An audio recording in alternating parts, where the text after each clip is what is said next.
to talk about that. Let's go back to Credit Suisse. Jacob brought it up.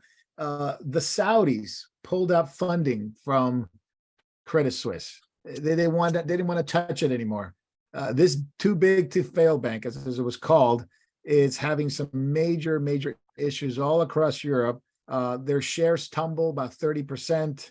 The Saudis own about 9.8% of that, and they didn't want to put any more into it. But some of the biggest decliners in France, Societe Generale, Banco de Sabadell in Spain, and Germany's Commerzbank are all facing the same thing Credit Suisse is going. And by the way, Credit Suisse, their director of credit and risk management, Philip Boons, otherwise known as his woman's name, calling himself Pips, P-I-P-S, who is basically a transgender. Who picks his directors, Jacob? I mean, you got the same thing in SVB, got the same thing in Credit Suisse. These rich risk management guys want to be women. They want to be a woman. They're supposed to be protecting the assets of depositors, but they're more concerned about their own gender and their own fluidity, women's clothing, wigs. He wants to be called Pips. I don't know. I guess we can call him something else, just inept. Yes. Well, this is what we're seeing. This is what you're getting globally. Just look at the Biden administration. A transvestite sadomasochist was the nuclear czar. How sick can you get? Not only is that individual sick and depraved, Biden is sick and depraved. How sick and depraved can you get? Oh, very sick and very depraved. The real people who are sick and depraved are people who will still vote for Biden. They are as sick and depraved as he is. Canada, if I may, real quick. So these people that they put in as the heads of risk management can't even base their identity in reality. Do you really think they're going to base loans and financial transactions based in reality? Good point. Now, risk management, right? So, Jacob, real quick, I don't want to go into it too much, but explain what a risk manager is supposed to do in a bank. I mean, they're supposed to deal with investments of depositors, which they're not supposed to be doing it, but in our system, they could take depositors' money and invest it somewhere else. How are they supposed to treat those investments? There are three kinds of risk managers that the economy depends on. One are the actuaries in the insurance industry.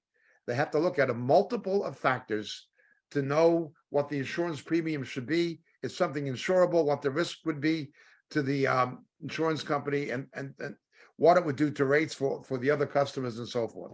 So you've got the actuaries. Then you also have a kind of risk management that's only found in Chicago and London, basically, a bit in New York, which is the futures markets. Yes. These are people who manage institutional investment for companies that need certain minerals that are traded on the Chicago Board of Trade or something like that for their industries. That is how Westinghouse went broke. It didn't have enough uranium to fulfill the contracts for the generators it was building back in the 60s and so forth. And Westinghouse, which is a major corporate bankruptcy in the United States, went under. So those are a different kind of risk manager. And the third kind of risk manager is, of course, in fractional reserve banking. Remember, fractional reserve banking is precarious at best.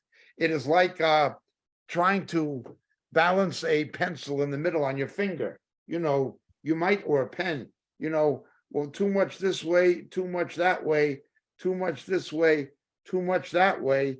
You got to get it just right. And that's how fractional reserve banking works. You've got to get it just right. But when somebody is worrying about if they have enough mascara on and if their wig is on straight, they've got other considerations rather than balancing the depositor's risks and the fractional reserve and the fractional reserve balances. I mean, it's a balancing game, and it's a high stake balancing game, and it can shift. It can very quickly jump from one bank to another. It can create a fear environment globally that can go from one bank to another. So when you see an actuary, the reason they get paid a lot of money is because they're smart in statistical analysis. When you see a commodities trader, they get paid a lot of money because they don't mind having peptic ulcers. And when you see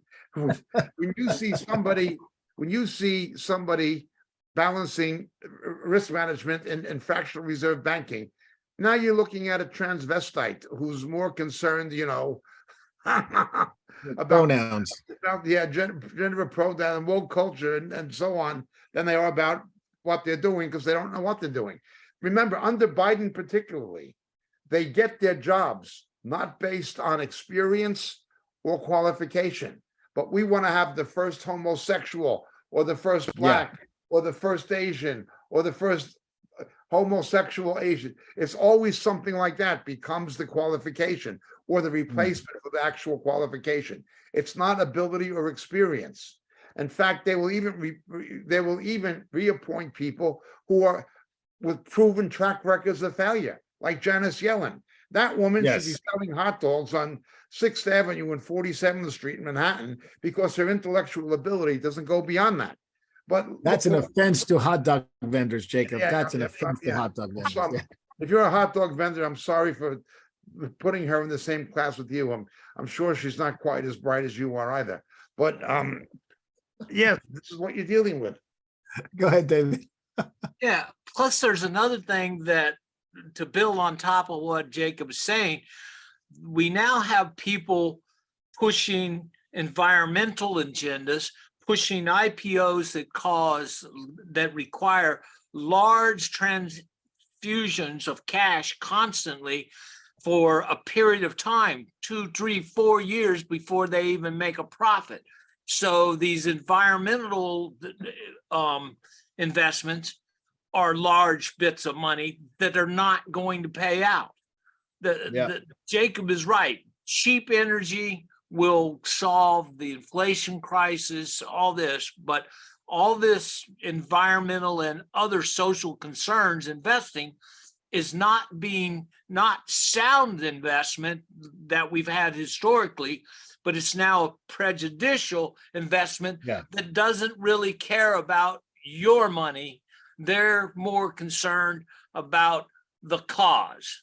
And that is the transformational thinking that has happened and is now bankrupting America. David is absolutely right. They don't care about the environment anyway. That's only a political ploy for them to manipulate stupid people.